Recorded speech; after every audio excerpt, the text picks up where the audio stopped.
ಆತ್ಮೀಯ 10ನೇ ತರಗತಿಯ ವಿದ್ಯಾರ್ಥಿಗಳಿಗೆ ಸ್ವಾಗತ. ಇವತ್ತಿನ ಈ ಒಂದು ಸೆಷನ್ನಲ್ಲಿ 10ನೇ ತರಗತಿ 2025ರ ಪ್ರಿಪ್ರೇಟರಿ ಪರೀಕ್ಷೆ ಮತ್ತು ವಾರ್ಷಿಕ ಪರೀಕ್ಷೆಗೆ ಬರ್ತಕ್ಕಂತಹ ದ್ವಿತೀಯ ಭಾಷೆ ಇಂಗ್ಲೀಷ್ನಲ್ಲಿ ಬರ್ತಕ್ಕಂತಹ 4+3 ಒಟ್ಟಾರೆಯಾಗಿ 7 ಅಂಕಗಳಿಗೆ ಬರ್ತಕ್ಕಂತಹ ಸಮರಿಗಳನ್ನು ಇವತ್ತಿನ ಈ ವಿಡಿಯೋ ಪಾಠದಲ್ಲಿ ನೋಡೋಣ. ಇಲ್ಲಿ ಮೊದಲನೆಯ ಪದ್ಯ ಗ್ರ್ಯಾಂಡ್ ಮಾ ಕ್ಲೈಮ್ಸ್ ಎ ಟ್ರೀ ಅಂತಕ್ಕಂತಹ ಪದ್ಯದ ಸಮರಿಯನ್ನು ನೋಡೋದಾದರೆ, ದ ಪೊಯಮ್ ಗ್ರ್ಯಾಂಡ್ ಮಾ climbs a tree is written by Ruskin bond. He wrote so many poems in English. In this poem, he calls his grandmother as a genius because she could climb a tree. ಈ ಒಂದು grand ಮಾ climbs a tree ಅಂತಕ್ಕಂತಹ ಪದ್ಯವನ್ನು ಬರೆದಿರ್ತಕ್ಕಂಥವ್ರು Ruskin bond ಅಂತಕ್ಕಂಥವ್ರು. ಇವರು ಸಾಕಷ್ಟು ಪದ್ಯಗಳನ್ನ ಬರೆದಿರ್ತಕ್ಕಂಥವ್ರು. In this poem he calls his grandmother as a genius. ಈ ಒಂದು ಪದ್ಯದಲ್ಲಿ ಕವಿ ರಸ್ಕಿನ್ ಬಾಂಡ್ ಅವರು ತಮ್ಮ ಗ್ರ್ಯಾಂಡ್ ಮದರನ್ನು ಜೀನಿಯಸ್ ಅಂತ ಕರೀತಾರೆ. ರೀಸನ್ ಏನಪ್ಪ ಅಂತಂದರೆ, because she could climb a tree, ಮರವನ್ನು ಹತ್ತತಕ್ಕಂತಹ ಒಂದು ಏನಂತಂದರೆ ಬೂನ್ ಅಂತಂದರೆ ವರ ಅಥವಾ gift from God. Even at the age of 62 she was passionate to climb a tree. At the age of 62ನಲ್ಲಿದ್ದಾಗೂ ಕೂಡ ಅವಳಿಗೆ ಒಂದು ರೀತಿಯಾಗಿರ್ತಕ್ಕಂತಹ ಹವ್ಯಾಸ. ಯಾವುದ ಹವ್ಯಾಸ ಅಂತಂದರೆ to climb a tree and learn it from her loving brother at the age of 6.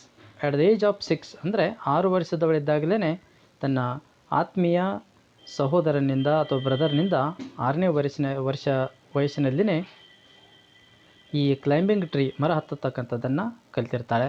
Everybody feared that granny would fall from a tree one day she climbed a tree but could not come down.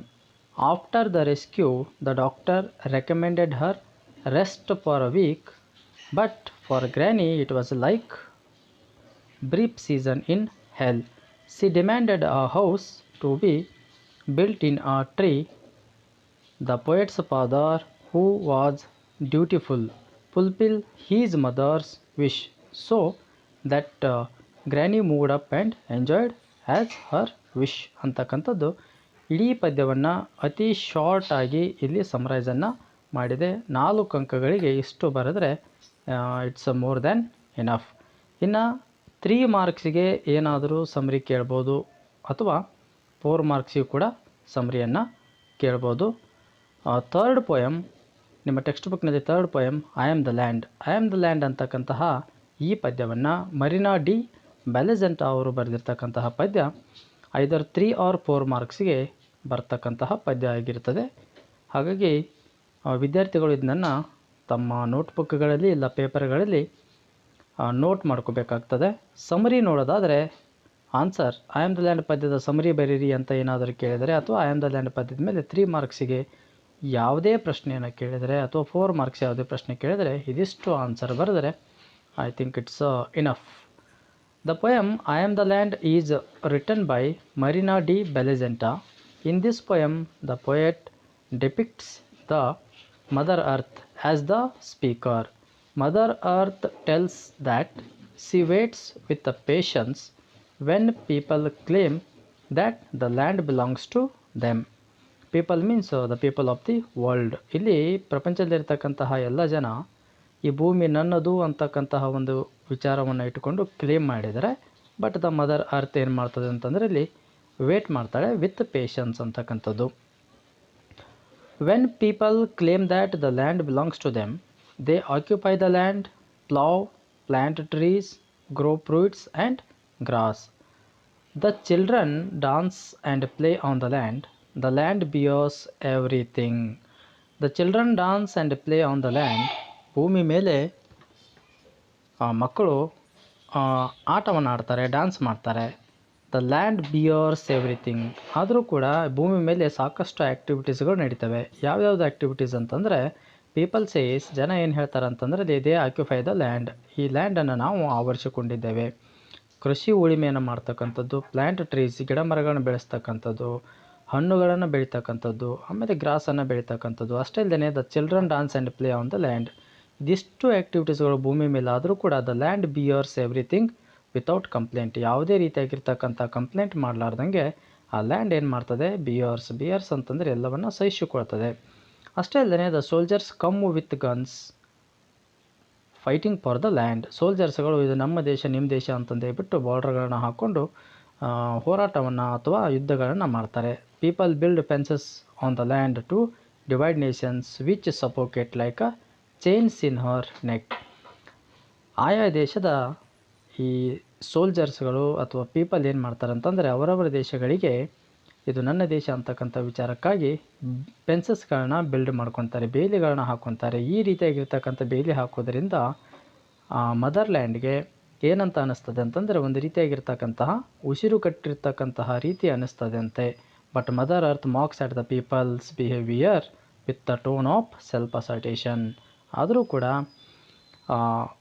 ಈ ಭೂಮಿ ಮೇಲೆ ನಡೀತಕ್ಕಂಥ ಎಲ್ಲ ಆ್ಯಕ್ಟಿವಿಟೀಸ್ಗಳನ್ನ ನೋಡಿಯೂ ಕೂಡ ಏನು ಮಾಡ್ತಾಳೆ mother India ಅಂತಂದರೆ ಅಥವಾ ಮದರ್ಲ್ಯಾಂಡ್ ಅಂತಂದರೆ, but mother earth mocks at the people's behaviour, ಈ ಜನರ ಒಂದು ವರ್ತನೆಯನ್ನು ನೋಡಿ ಒಂದು ರೀತಿಯಾಗಿರ್ತಕ್ಕಂತಹ mocking at the people with the tone of self assertion ಅಂತಕ್ಕಂಥದ್ದು ಈ ಪದ್ಯದ ಸಾರಾಂಶ ಆಗಿರ್ತದೆ. ಇನ್ನು ವೆರಿ ಇಂಪಾರ್ಟೆಂಟ್, ಮತ್ತೆ again if they ask for a 4 mark, 4 ಅಂಕಗಳಿಗೆ ಏನಾದರೂ ಕೇಳಿದರೆ ದ ಸಾಂಗ್ ಆಫ್ ಇಂಡಿಯಾ ಪದ್ಯವನ್ನು, ಇದು the Indian poet V K Gokak ಅವರು ಬರೆದಿರ್ತಕ್ಕಂತಹ ಪದ್ಯ ಆಗಿರ್ತದೆ. The song of India summary ನೋಡೋದಾದರೆ the song of India was written by V K Gokak. This poem is like a dialogue between mother India and the poet. ಇದು mother India ಮತ್ತು poet ಇವರಿಬ್ಬರ ನಡುವೆ ಇರತಕ್ಕಂತಹ ಒಂದು ಕಾನ್ವರ್ಜೇಷನ್ ಅಥವಾ ಡೈಲಾಗ್ ರೀತಿಯಲ್ಲಿ ಇರತಕ್ಕಂತಹ ಪದ್ಯ. In this poem the poet wants to present glorious picture of the past and also wishes to paint India's natural ಬ್ಯೂಟಿಗಳ ಬಗ್ಗೆ ವರ್ಣನೆ ಮಾಡಬೇಕು ಅಂತಕ್ಕಂತಹ ಒಂದು ವಿಚಾರ ಇಟ್ಟುಕೊಂಡು ಹಾಡಲೇನು ಅಂತ ಪೊಯೆಟ್ ಕೇಳಿದಾಗ, as a Indian we can rightly to be proud of our country's natural beauty. It's a rich cultural heritage, it's ancient wisdom, it's a glorious freedom struggle and it's industrial progress. At the same time, we should not ignore the numerous ills affecting our motherland like poverty, disease, environmental degradation, ignorance, illiteracy, unemployment, caste and class conflicts, and hundred forms of exploitations. We should try to eradicate them as far as possible. As poet said, our mother India has to write the book of our destiny. Cancelling all sorrow, tomorrow should be clear dawn. Our nightmare should flood in the night. We have to write our bright future ಅಂತಕ್ಕಂಥದ್ದು. ಏನು ಪ್ರಶ್ನೆ ಕೇಳಿದ್ರು I am the land ಪದ್ಯದ ಮೇಲೆ ಐದರ್ 3 or 4 ಮಾರ್ಕ್ಸಿಗೆ ಕೇಳಿದರೆ this much is enough ಅಂತ ಅನ್ನಿಸ್ತದೆ. ಇನ್ನು ನೆಕ್ಸ್ಟ್ ನೋಡೋದಾದರೆ ಜಾಜ್ ಪೊಯಮ್ 2 ಅಂತಕ್ಕಂಥದ್ದು ನಿಮ್ಮ ಟೆಕ್ಸ್ಟ್ ಬುಕ್ನಲ್ಲಿ ಬರ್ತಕ್ಕಂತಹ 5th ಪೊಯಮ್, 5ನೇ ಪದ್ಯ. ಯೂನಿಟ್ ಬಂದು 5ನೇ ಯೂನಿಟ್ನಲ್ಲಿ ದ ಕನ್ಸರ್ಟ್ ಅಂತಕ್ಕಂತಹ ಪಾಠ ಇದೆ. ಹಾಗಾಗಿ ಇಲ್ಲಿ ದ ಜಾಜ್ ಪೊಯಮ್ ಅಂತಕ್ಕಂಥ ಅದೇ ಯೂನಿಟ್ನಿಂದ ಇರತಕ್ಕಂತಹ ಪದ್ಯ. ಈ ಪದ್ಯವನ್ನು ಸಮರಿ ನೋಡೋದಾದರೆ, ಈ ಪದ್ಯದ ಸಮರಿಯನ್ನು ನೋಡೋಕ್ಕಿಂತ ಮೊದಲು ಯಾರಾದರೂ ಇಲ್ಲಿವರೆಗೂ ನಮ್ಮ ಚಾನಲನ್ನು ಸಬ್ಸ್ಕ್ರೈಬ್ ಮಾಡಿರಲಿಲ್ಲ ಅಂತಂದರೆ ದಯವಿಟ್ಟು ನಮ್ಮ ಚಾನಲನ್ನು ಸಬ್ಸ್ಕ್ರೈಬ್ ಮಾಡಿ, ಹಾಗೆ ಈ ಒಂದು ವಿಡಿಯೋವನ್ನು ಶೇರ್ ಮಾಡಿ ಅಂತ ಹೇಳ್ತಾ ಈ ಒಂದು ಜಾಜ್ ಪೊಯಮ್ 2 ಅಂತಕ್ಕಂಥ ಪದ್ಯದ ಸಮರಿಯನ್ನು ನೋಡೋಣ. The poem jazz poem 2 written by Carl Wendell Hines junior. In this poem an old jazz musician is standing like a black innocent mariner. His old face is wrinkled and weary. His padded blue shirt has turned dark with sweat. This is the first paragraph ನಲ್ಲಿ ಇರತಕ್ಕಂಥದ್ದು the appearance of jazz musician. His stomach is hanging loosely, his jacket is torn out and his necktie is undone and dropping loosely over the jacket. His shoes are torn and are stuffed with the paper to cover the holes. His rough, unsewn face shows pain. He stands alone, head down, eyes closed and ear perked. An old alto saxophone, an old saxophone ಬರೆದ್ರು ಕೂಡ enough. ಇಲ್ಲ ಅಂತಂದರೆ an old alto saxophone hangs across his chest, supported from his neck by a wire coat hanger. He gently lifts the saxophone to the parted lips. But once he starts playing music, he is no longer a black man, but a bird which gather his wings and flies high and higher.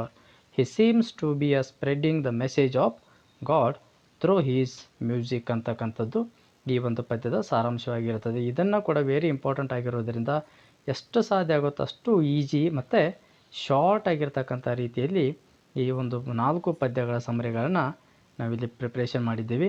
So ಹಾಗಾಗಿ ಏನು ಮಾಡಬೇಕಪ್ಪ ಅಂತಂದರೆ 4+3 4 + 3 ಒಟ್ಟಾರೆಯಾಗಿ 7 ಅಂಕಗಳಿಗೆ ನಿಮಗೆ ಸಮರಿಯನ್ನು ready ಮಾಡಿಕೊಟ್ಟಿದ್ದೀವಿ. ಇನ್ನು ಮುಂದಿನ ವಿಡಿಯೋದಲ್ಲಿ ನಾವು ಏನನ್ನು ಪೋಸ್ಟ್ ಮಾಡ್ತೀವಿ ಅಂತಂದರೆ 12 ಮಾರ್ಕ್ಸ್ಗೆ ಬರತಕ್ಕಂತಹ ಎಕ್ಸ್ಟ್ರಾಕ್ಟ್ಸ್ಗಳನ್ನು ಯಾವ ಪಾಠದ ಮೇಲೆ ಎಕ್ಸ್ಟ್ರಾಕ್ಟ್ಗಳನ್ನು ಕೇಳ್ಬೋದು, ಆ ಒಂದು ಪ್ರತಿಯೊಂದು ಪಾಠದ ಮೇಲೂ ಕೂಡ ಸಾಧ್ಯವಾಗುವಷ್ಟು ಎಕ್ಸ್ಟ್ರಾಕ್ಟ್ಗಳನ್ನು ತಗೊಂಡು ನಾವು ಮುಂದಿನ ವಿಡಿಯೋಗಳಲ್ಲಿ ಚರ್ಚೆ ಮಾಡೋಣ ಅಂತ ಹೇಳ್ತಾ, ತಪ್ಪದೇ ನಮ್ಮ ಚಾನೆಲನ್ನು ಸಬ್ಸ್ಕ್ರೈಬ್ ಮಾಡಿರಿ ಅಂತ ಹೇಳ್ತಾ ಇವತ್ತಿನ ಈ ವಿಡಿಯೋ ಪಾಠ ಮುಗಿಸ್ತಾ ಇದ್ದೀವಿ.